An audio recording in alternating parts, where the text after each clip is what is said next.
Hello everypony and welcome back to another PawWolf Productions video. My name is visualbrony and today we are reading the story One-Sided Conversation by Rambling Rider. And as always, here is a list of those amazing people who keeps this channel alive with their monthly donations. And now, I will also remind you that down below this video, there's a button. And if this button, now listen to me closely, is still red, then that means that you have not yet subscribed to our newest releases, not to the channel, to be notified about our newest releases. So why didn't you do that yet? Don't you want to be notified about our newest releases? Or maybe check out our Patreon, for, exclusive downloads of all of these stories.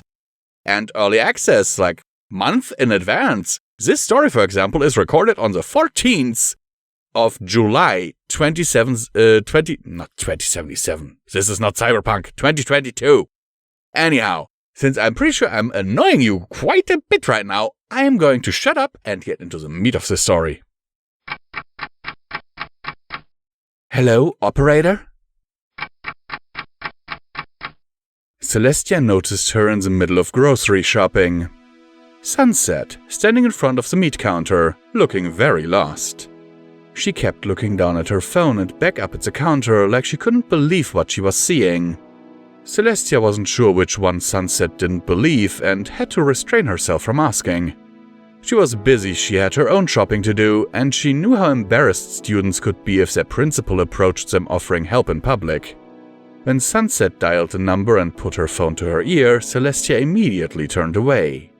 Privacy was privacy, and she shouldn't get involved in Sunset's personal affairs outside of school. She was not going to eavesdrop. Unfortunately, Sunset had seemingly decided that, today, everyone got to eavesdrop. Hey, Fluttershy, I forgot, how many pounds of ground beef do we need? Sunset seemed unaware of just how loudly she was talking. Celestia ignored it. There were plenty of reasons to want a lot of ground beef. A barbecue, maybe, with lots of hamburgers. Celestia focused her attention on the wine rack in front of her. She wanted to treat herself and Luna. Sunset started twisting her hair around one of her fingers. I did. I must have written it incorrectly because there's no way these numbers are right. Definitely a barbecue, Celestia told herself, not believing a word of it. She selected a brand she knew was cheap, but had a very good taste for its cost. She stuffed it into her cart, failing to ignore Sunset. 36? Sunset asked breathlessly. Celestia couldn't help herself. She scooted a few feet away to a place outside Sunset's vision and pretended to be examining some bread so she could look at Sunset out of the corner of her eye. That was a lot of ground beef. Too much ground beef. 36? Sunset screamed, wildly flailing her free hand. She kneaded her temples. I swear you girls are helping me pay for this. Celestia knew that Sunset and her friends were often at the center of incidents. Was this one of them? Not that it mattered to her. No, sir. She moved a foot closer. I don't know, probably 20 each. Ground beef costs like 3.5 bits per pound. I'll get back to you on the exact number. Celestia gave up even pretending to ignore Sunset and leaned on her cart, her ears peeled. She does? Put her on then. Muffled sounds. Celestia took another step closer. If she strained an ear, she could hear another voice, but not the words. Because I'm not paying for the whole pile of shredded cow flesh, yelled Sunset, gesticulating wildly. And it's not my fault Angel got turned into a ravening monster. More than he already was, I mean. Her voice dropped to almost a whisper.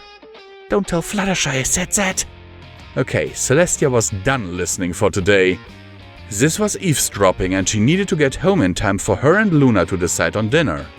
She took a step towards the dairy. Neither did I. Sunset kicked at nothing and her fingers tightened around the phone. Look, all I'm asking is for an even split, okay? Just... A screech emanated from the phone. Sunset yelped and nearly dropped it. It sounded like a rabid dog being fed through a malfunctioning wood chipper, even at this distance. As a hyperventilating Sunset put the phone back to her ear, Celestia paused in her step. "Put Twilight on! Put Twilight on!" Sunset yelled like it was the end of the world. Luna could wait, Celestia decided. "Music calms him down, remember?" said Sunset quickly. She squeezed the phone with both hands like it was a lifeline. "Sing something, anything!" In between the dog chipping, Celestia barely heard someone frantically singing something. The dog chipping died down slowly. The singing became softer. After about a minute, the dog chipping was gone completely. The singing went on for a little while longer before stopping, then someone spoke. Slouching against a shelf in relief, Sunset wiped her forehead down. "All right, good, she said. "We really need to make a playlist on somebody's phone and drop it next to his cage on repeat." More voices. Giving students extra credit for divulging personal information was probably 24 kinds of illegal, Celestia reminded herself. Sunset nodded. "I'll keep that in mind the next time I'm taking the magical equivalent of a flamethrower to a cursed garden." At least 24. "No, that's not sarcasm. It'll probably happen next week." Several more shoppers had conspicuously stopped around the area. Celestia and a man stared at each other. "I'd really prefer finding them in a situation that doesn't require us to pony up. The cops are getting nosy." Celestia twitched and the man suddenly remembered some food he had to pick up on the other side of the store. She wondered if Sunset even remembered where she was. "I know we won't get into trouble. It's just annoying." Sunset rolled her eyes. Although she wanted to untwitch, anything involving the cops and her students sent Celestia's principal instincts into overdrive. The only thing that kept her from stepping out and cornering Sunset was a lack of knowledge on the events, which meant it happened off of school grounds, which meant it ought to be none of her beeswax. "Bonbon? Okay." But Sunset's brow furrowed and she didn't sound convinced. "She's trustworthy, right?" Bonbon. Celestia knew her. Unassuming, bright, outgoing. Huh.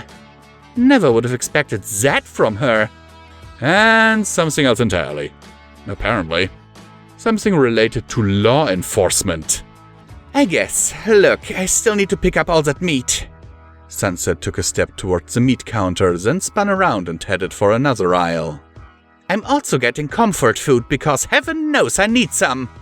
You want any? What kind?" Sunset walked away, yammering about snack cakes. Gradually, normal activity resumed in the store.